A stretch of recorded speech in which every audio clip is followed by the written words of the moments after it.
and the sun is shining, and the birds are singing, and it is just such a bright and beautiful day to be dead. Which I say because I'm here sitting on this wall at this really nice churchyard that I occasionally walk through when I walk back from the monument. I forget the name of this church, which is awful of me, but that's the church over there. Really pretty inside and very old.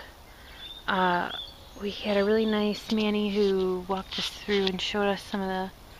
I'm trying to show you this bird, but I can't. There's these tiny little finch guys in here, and I don't know what they are. They're not robins. And they're not sparrows, because they're too small to be sparrows. I can't get a bead on them.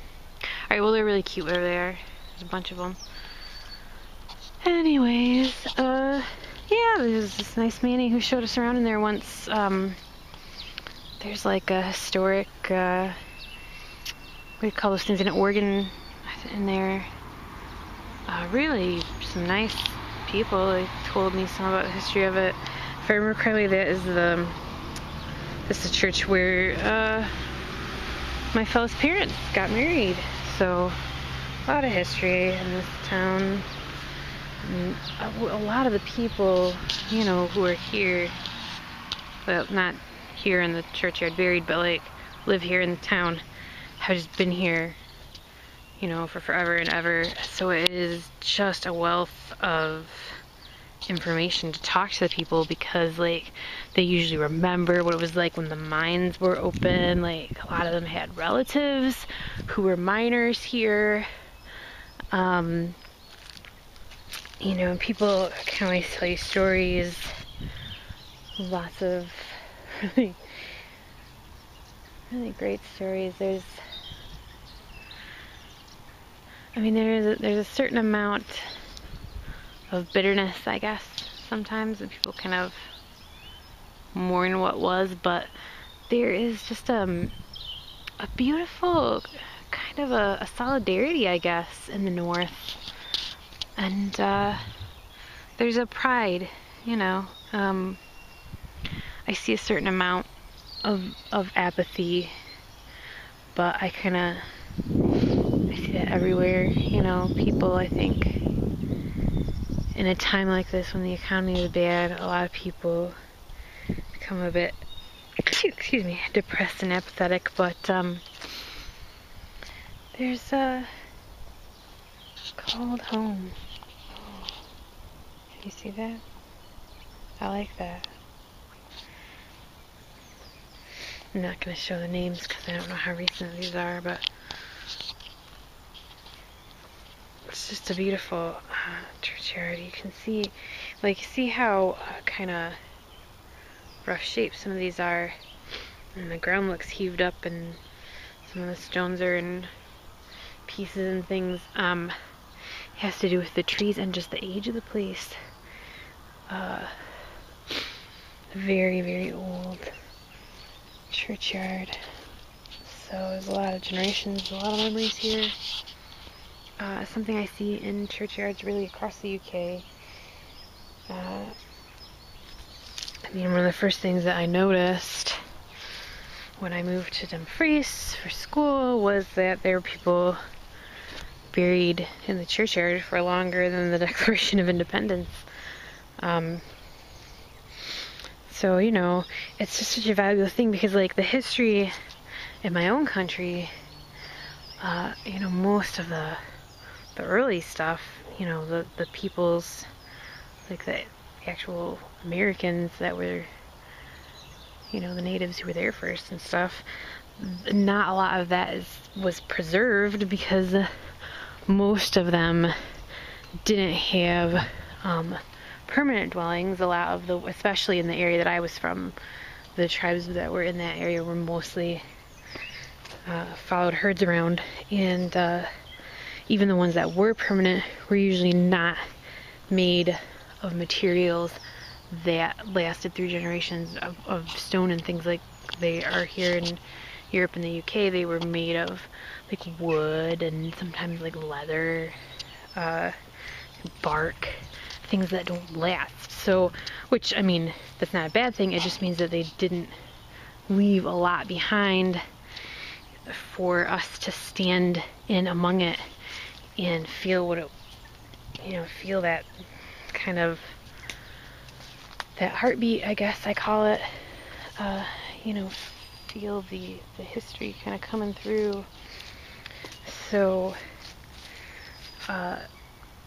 in the US there are older places, and there are plenty of like replicas of what was, but there's not that many places where you can stand and really kind of get a sense that you're standing somewhere where people stood over the years since whatever. And that, that doesn't mean much to everybody, but like for me, that really does kind of make an impact. I like to kind of feel that connection, I guess. I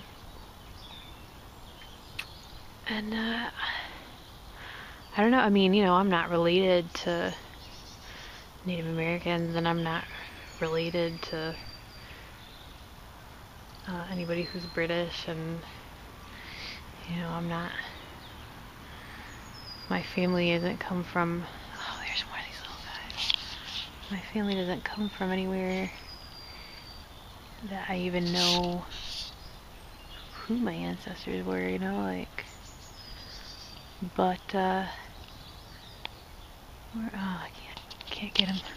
But we're all people, so I do still feel that sense of like home and continuance when I'm in places like this where there's just these signs left behind of people from years and years. So I feel like places like this, old cemeteries, heritage places, historical spots, I think it is important. People are like, why preserve heritage spaces, and why I care about history, and life is now, and we should plan for the future, and that is important as well, and in fact I do see the wisdom in those arguments too. But I feel like it's difficult to ground ourselves and be able to envision the future if we don't have the memory of the past. And I think that is why story is important, history is important, folklore is important, heritage spaces are important, graveyards, in fact, are important. Even if we were to, change our death and burial rituals such that we weren't burying the dead in the ground, I would think we would still need memorial spaces, a physical place for people to be, where they remember and where we honor what was. I just think that I think it's especially important in times like now, where people are kind of getting a little apathetic, getting a little depressed. The economy's bad. People aren't sure when it's going to get better, if it's going to get better, how they're going to be affected, what their personal immediate future is going to be.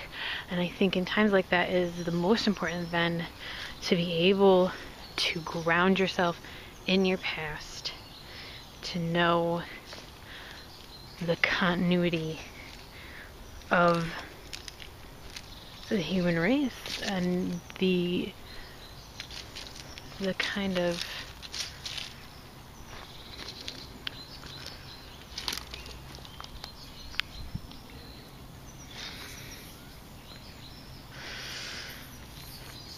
immortality, I guess.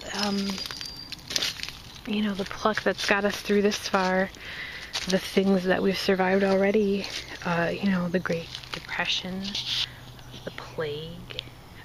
Think of how much despair those times must have had for people, you know, and they didn't have the ease of information movement that we've got now. They didn't have some of the knowledge that we have now, and we still survived, and here we are, you know. So how are we gonna get through this too if we can't remember that? And that's why I do what I do, that's why I study what I study, that's why I love history, because I love people, I guess, and more than people, I love, you know, just this crazy rock hurling through space that we're all just sort of one little part of, which is, I guess, itself just one little part of something that we can't even imagine because it's so big. With all that vastness, history is a thing to ground us. The past, the present, and the now are all vital parts of the human experience, and you can't get by, I think, as a society without having a grounding in all three.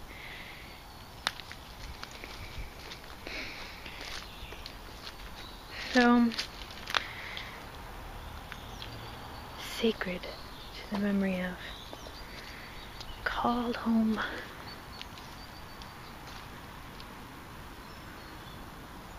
This one's been worn away entirely.